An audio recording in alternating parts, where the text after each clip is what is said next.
And I mainly use like the classic setup, one cube setup that I used for Cocoon. Ooh. So I can take one puzzle world into another puzzle world. Have you ever wondered what it's actually like to use a controller built for you by you? We have been speaking with Proteus controller users, and this is Izzy speaking about her experience using the Proteus controller. Most people online know me as Isilme or Izzy. We talked to you how long ago now? Was it 2 years or more than that? 2023, I just looked it up. Okay, yeah, it's been a bit. Almost 3 years. Yeah.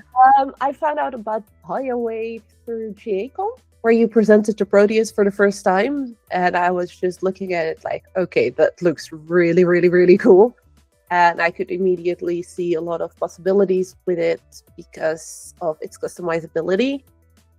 And I instantly, or shortly after that, joined the Discord, and then we met a couple of months later at a conference in the Netherlands, for which I actually went there specifically to meet you guys. And I guess the rest is history.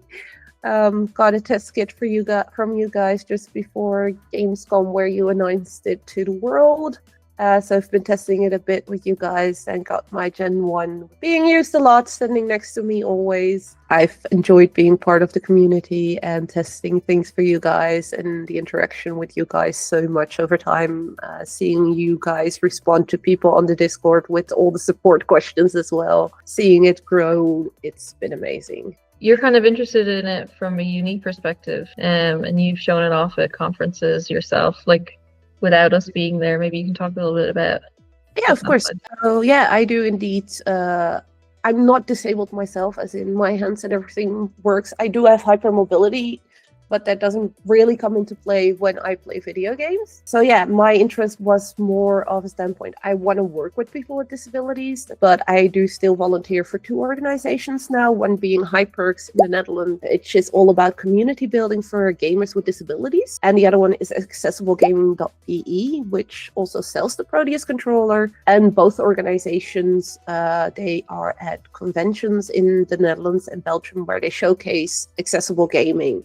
So we have all kinds of different setups with different games, and one of those setups is the Proteus controller, and I've been named the expert on that one for both organizations because of my connection with you guys. The eyes that you get are like wide open, like, oh my god, that's so cool. And people are like, okay, so people with disabilities, so one-handed person could play a video game with this. That's actually really cool. I never thought of that. And that's one of the main reasons why I also love doing it, is not just helping people with disabilities find a controller that works for them, because that's one side of what we do, but also bringing the awareness to other people that, yes, it's definitely possible.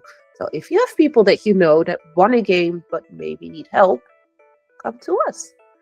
I'm going to get back into streaming soon.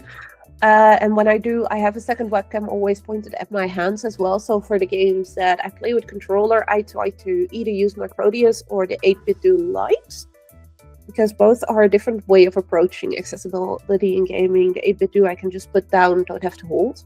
But for games that are trigger heavy, for instance, I prefer the Proteus because it's easier to use that one. And then I mainly use like the classic setup. I do have both my joysticks up there because of long fingers. I've actually also tried making unique controllers per game. My favorite one being, I'm making use of my test kit here, the one cube setup that I used for Cocoon. That is a game that only uses one joystick and one button. So I didn't, and of course the Xbox button. I didn't need more than that. So I just decided, let's try this. And I played with this on stream. And also at a convention, and people were really confused at how I was playing the game because it's so small, and as you can see, it disappears in my hand. And that's just the most fun way to play for me, is like making people think about how you're playing and, oh wait, that's a unique way of playing, but it actually works. And I find this way of playing really relaxing because I can just put my hands in my lap. I don't have to hold my hands up like you do with a regular controller. And I've got another setup that I've made, was a game that also used less buttons. It did need triggers, so I do have the triggers here. and then the apex and I only needed one joystick, so I was like, I don't need the other cube. And I really like doing that with a game. Like, I go into the settings and see which buttons I need and see how small I can make the Proteus just for fun. Ooh. I can take one puzzle world into another puzzle world.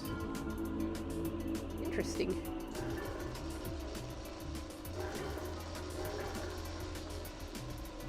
You're not gonna attack me, are you?